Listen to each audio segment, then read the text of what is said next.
Next exercise is given f(x) belongs to f square x is an irreducible polynomial.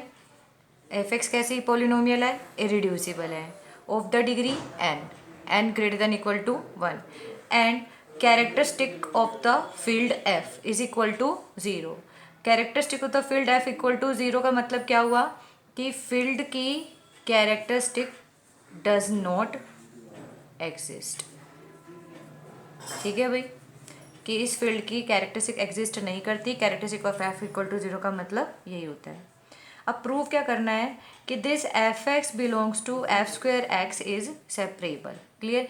मतलब अगर f x कोई irreducible polynomial है कहाँ पर? एफ स्क्वेयर एक्स में, और एफ की कैरेक्टरिस्टिक कितनी गिवन है मुझे? 0. तो ये पॉलिनोमियल कैसी होगी? सेपरेबल होगी. ये मुझे प्रूव करना है.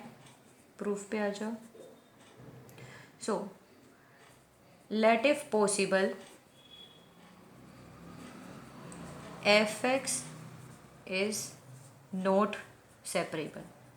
f(x) कैसी पॉलिनोमियल है? Not separable. That means it is inseparable. अच्छा, अगर f(x) सेपरेबल नहीं है तो what does it imply? That implies this polynomial has repeated roots. Separable polynomial की डेफिनेशन क्या होती है? सेपरेबल पॉलिनोमियल किसे बोलते हैं? सेपरेबल पॉलिनोमियल उस इररिड्यूसिबल पॉलिनोमियल को बोलते हैं जिसके सभी रूट्स कैसे होते हैं? डिस्टिंक्ट होते हैं. अब हम ये मान के चल रहे हैं कि लेट इफ पॉसिबल कि एफ एक्स क्या है? सेपरेबल नहीं है. अगर वो सेपरेबल नहीं है तो इसका मतलब उसके सारे रूट्स अलग अलग नहीं होंगे, मतलब उसके पास कुछ रिपीटेड रूट्स भी होंगे. तो मान लेते हैं कि let alpha be the root of f x such that alpha is a repeated root. Alpha is a repeated root of f x. Now अब alpha is a repeated root of f x. What does it imply? It implies f dash alpha is equals to 0. ये हमने इससे पहले वाली exercise में पढ़ा था. क्या पढ़ा था? कि अगर अल्फ़ा रिपीटेड रूट है तो f dash alpha equal to 0 रहेगा. मतलब अगर अल्फ़ा रिपीटेड रूट है तो alpha will be root of f dash x. Alpha is a root of f dash x. और अगर अल्फ़ा एफ डैश एक्स का रूट होता है तो अल्फ़ा एफ एक्स का रिपीटेड रूट होता है. इससे पहले वाली एक्सरसाइज में हम ये कर चुके हैं. Now alpha is a repeated root, therefore alpha is the root of f dash x. What does it imply? F dash alpha is equals to 0. ये बन गया. नाउ क्योंकि एफ एक्स मेरे पास कैसी एक इरिड्यूसिबल पॉलिनोमियल है, कितनी डिग्री की है? n डिग्री की है. तो सबसे पहले हम ये लेट कर लेते हैं कि एफ एक्स का स्ट्रक्चर कैसा होगा. एफ एक्स कैसा होगा? A naught plus a1x plus a2x square up to an(x) to the power n तक होगा, belongs to f square x. Clear है? अगर ये पॉलिनोमियल एफ एक्स है तो what will be f dash x? F dash x will be a1 plus 2a2x, यहाँ है a3x cube, तो plus 3a3x square and up to so on n(x) to the power n-1. ये क्या बन जाएगा मेरे लिए? एफ डैश एक्स पॉलिनोमियल बन जाएगी. Now what is given? It is given that alpha, we have supposed that alpha is a repeated root. That's why alpha is the root of f dash x. That means f dash alpha is equal to 0 है. अब f dash alpha equal to 0 है मेरे पास. अब f x कैसी polynomial है? f x irreducible polynomial है. ठीक है, ये f x इरिड्यूसिबल पोलिनोमियल है और alpha is a root of f x. तो क्या कर सकते हैं हम एफ एक्स को मिनिमल मान सकते हैं. That implies alpha can be treated as minimal polynomial of alpha. Clear है? किसी भी इरिड्यूसिबल पॉलिनोमियल को हम मिनिमल पॉलिनोमियल कंसीडर कर सकते हैं। ठीक है, किसी भी इरिड्यूसिबल पॉलिनोमियल को उसके रूट की, किसी भी इरिड्यूसिबल पॉलिनोमियल को हम उसके रूट की मिनिमल पॉलिनोमियल कंसीडर कर सकते हैं। वही हमने यहाँ पे किया कि एफ एक्स इरिड्यूसिबल है और अल्फ़ा एफ एक्स का रूट है, इसीलिए इस एफ एक्स को अल्फ़ा की मिनिमल पॉलिनोमियल की तरह ट्रीट किया जा सकता है। अब एफ एक्स तो मिनिमल पॉलिनोमियल होगी और मुझे क्या मिल रहा है, मुझे ये भी तो मिल रहा है कि f dash alpha is also equal to 0। तो व्हाट डज इट मीन कि जो मिनिमल पॉलिनोमियल है वो एफ डैश एक्स को क्या करेगी, डिवाइड करेगी, क्योंकि मिनिमल पॉलिनोमियल किसी भी दूसरी पॉलिनोमियल को क्या करती है, डिवाइड करती है। कब? If F x is minimal polynomial of alpha and there exists some another polynomial, say gx, such that alpha is a root of gx, then being the minimal polynomial fx will divide gx। ये rule है मेरे पास। तो यहाँ पे भी क्या हो रहा है, एफ एक्स अल्फ़ा की मिनिमल पॉलिनोमियल है और क्या है मेरे पास, अल्फ़ा एफ डैश एक्स का भी रूट बन रहा है। इसका मतलब क्या होगा, being the minimal polynomial f x क्या करेगी, एफ डैश एक्स को डिवाइड करेगी। अब डिग्री ऑफ एफ एक्स कितनी है, एन, और degree of f dash x कितनी है, n minus one. So and n minus one is always less than n।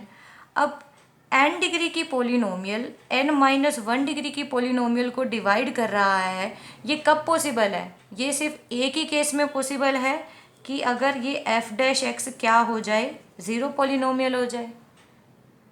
ठीक है, ये n डिग्री की पोलिनोमियल है और ये n माइनस वन डिग्री की पोलिनोमियल है और F x f dash x को डिवाइड कर रहा है।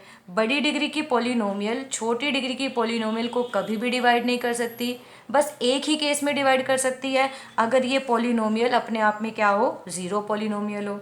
तो इससे क्या इम्प्लाई हो गया कि ये जो एफ डैश एक्स पॉलिनोमियल है ये ज़ीरो पॉलिनोमियल है।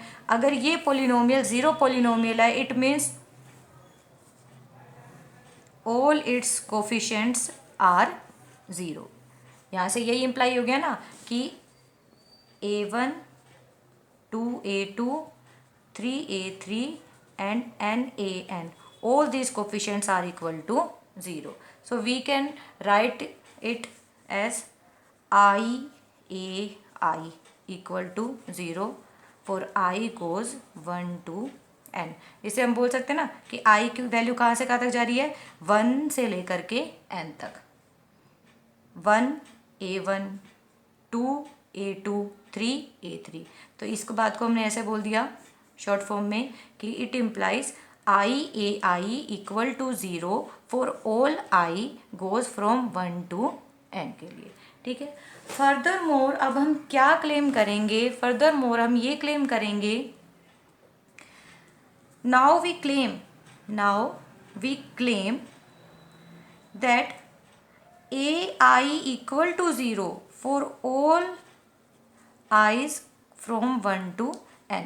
फर्दर मोर हम ये क्लेम करना चाह रहे हैं कि सब ये a1 a2 a3 और an all these scalars are equal to 0। ये हमें क्लेम करना है कि सभी के सभी ai's क्या हैं, 0 हैं।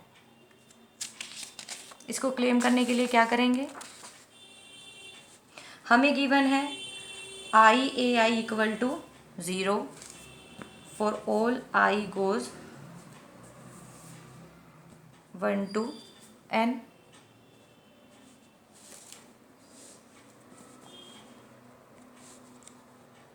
हमें गिवन है ai equal to 0 for all i goes 1 to n और हम क्लेम क्या कर रहे हैं, कि एक्चुअली इस आई और ए आई में से always a I he zero रहता है for all I goes 1 to n, ये मुझे क्लेम करना है. सो लेट इफ पॉसिबल हम मान लेते हैं लेट इफ पॉसिबल कि a i is not equal to zero. हम ये क्लेम करें ना कि सारे ए आई ज़ीरो हैं, A1 A2 A3 एन सब ज़ीरो हैं. हम अब ये मान लेते हैं कि suppose if it is possible कि a i is not equal to zero for some i कि आई की वैल्यू 1 2 अप टू n तक है. इसमें से किसी एक आई के लिए से A2 या A3 कोई A1 A2 मतलब कोई ए आई ज़ीरो नहीं है. अब अगर ए आई की वैल्यू ज़ीरो नहीं है और मुझे पता है कि i into a i equal to zero है, जहाँ पर इस ए आई की वैल्यू तो ज़ीरो नहीं है, इससे क्या इम्प्लाई होगा कि आई इक्वल टू क्या होगा, फिर ज़ीरो होगा. अच्छा, ये आई क्या है, आई की वैल्यू 1 से लेकर के n तक कोई भी वैल्यू है. मतलब आई क्या है, एक पॉजिटिव इंटीजर है. अब आई इक्वल टू ज़ीरो को हम लिख सकते हैं i into e equal to zero, where e is the multiplicative identity of F and zero is the additive identity of F. ठीक है. कैरेक्टरिस्टिक की डेफिनेशन क्या होती है, कैरेक्टरिस्टिक ऑफ एफ की क्या डेफिनेशन होती है, the least positive integer. Characteristic of F is the least positive integer से m such that m e equal to zero. मतलब जो सबसे छोटा पॉजिटिव इंटीजर होता है सच दैट उतना टाइम्स अगर हम मल्टीप्लिकेटिव आइडेंटिटी को मल्टीप्लाई करें तो मुझे क्या मिल जाए, एडिटिव आइडेंटिटी मिल जाए. तो हम कहते हैं कि कैरेक्टरिस्टिक ऑफ एफ क्या रहती है, मेरे पास m रहती है. अब यहाँ से मुझे क्या मिल रहा है, मुझे एक पॉजिटिव इंटीजर मिल रहा है सच दैट आई इंटू ई करूँ तो मुझे क्या मिलता है, एडिटिव आइडेंटिटी मिलती है. यहाँ से क्या इम्प्लाई हुआ, इसका मतलब एफ की कैरेक्टरिस्टिक एग्जिस्ट करती है. There is some positive integer such that I E equal to zero. इसका मतलब ये हुआ कि एफ की कैरेक्टरिस्टिक तो एग्जिस्ट करती है. बट क्वेश्चन में हमें क्या गिवन था, characteristic of F equal to zero, that means does not exist, की कैरेक्टरिस्टिक एग्जिस्ट नहीं करती. And what we got exist करती है. So here we got a contradiction. So our supposition is wrong. हम मान के चले थे कोई ए आई ऐसा है जो ज़ीरो नहीं है, तो इसका मतलब हमारा क्लेम पूरा हो गया कि सब के सब ए आईज क्या आ गए हैं, ज़ीरो आ गए हैं for all I goes 1 to n के लिए. अब अगर सब के सब ए आईज ज़ीरो हो गए हैं, what was the polynomial F X was a naught plus a1x plus a2x square up to so on a(n)(x)n. अब हमने क्या प्रूव कर दिया कि a1 भी ज़ीरो, a2 भी ज़ीरो और an भी ज़ीरो. तो f(x) क्या बन गई, ओनली a नोट. मतलब f(x) क्या बन गई, कांस्टेंट पोलिनोमियल. बट क्वेश्चन में हमें स्टार्टिंग में क्या गिवन था कि f(x) एक इररिड्यूसिबल पोलिनोमियल है with degree n and the degree n was greater than equal to 1. but what we got, हमें मिला f(x) एक constant polynomial. so again we got a contradiction. अब as we got a contradiction, that means our supposition was wrong. हमने यही तो suppose किया था ना कि let if possible f(x) is not separable. The supposition is wrong, that means f(x) is separable, hence the proof. Clear.